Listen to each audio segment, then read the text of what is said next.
Your most watched, most trusted news with certified, most accurate first alert weather. This is WITN News at Noon. Good afternoon and thanks for joining us. I'm Merritt Morgan. The Supreme Court ruled 6-3 that former President Donald Trump has some immunity from prosecution in his federal election interference case. The justices rejected Trump's broad claim of immunity. This means the charges will not be dismissed, but some actions closely related to his core duties as president are off limits to prosecutors. It's a complicated ruling that attempts to draw a line between unofficial and official acts. The decision delays special counsel Jack Smith's prosecution. On Truth Social, Trump wrote, quote, "Big win for our Constitution and democracy. Proud to be an American." And the North Carolina Highway Patrol says charges are expected after an accident on Sunday morning that left 2 people dead. Highway Patrol says yesterday morning troopers were called to a car crash involving 3 cars on Highway 58 near Old Church Road. Troopers say Stephen Shelton was heading north when he attempted to pass another vehicle and hit Del Mangum.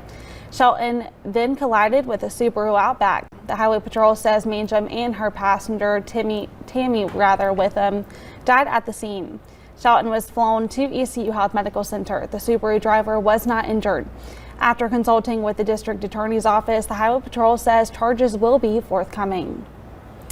And the North Carolina Highway Patrol says troopers are also working to identify a driver who died after a car crashed and caught on fire on Sunday afternoon.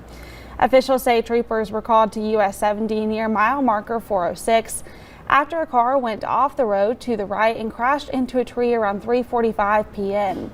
The Highway Patrol says the car caught on fire. Now, despite efforts by a trooper and a bystander, officials say the driver could not be pulled from the car and unfortunately died at the scene. Now, this investigation is still ongoing. A short time after this, a separate accident involving a trooper happened on Highway 55. A Highway Patrol trooper from Carteret County is recovering after being rear-ended in Craven County on Sunday, and that's according to officials. The Highway Patrol says this happened just before 5 p.m. on Sunday.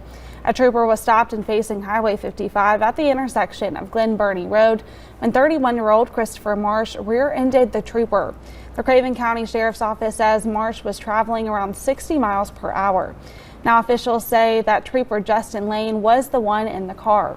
He was then taken to Carolina East Medical Center with serious but non-life-threatening injuries. Marsh is charged with careless and reckless driving. He also has a court date set for September 16th. And Governor Roy Cooper has unveiled a new plan that could help get rid of millions in medical debt for low and middle income North Carolinians. Today, he announced his administration's plan that it hopes federal Medicaid regulators will approve. This plan would allow almost 100 hospitals that just began receiving enhanced federal Medicaid reimbursement funds to get more money. To qualify, the hospital would have to voluntarily go away with patients' medical debt that goes back a decade on current Medicaid enrollees and non-enrollees that make under certain incomes or whose debt is over 5% of their annual income. Governor Cooper said the plan has the potential to help 2 million people in the state get rid of $4 billion in debt. In North Carolina, this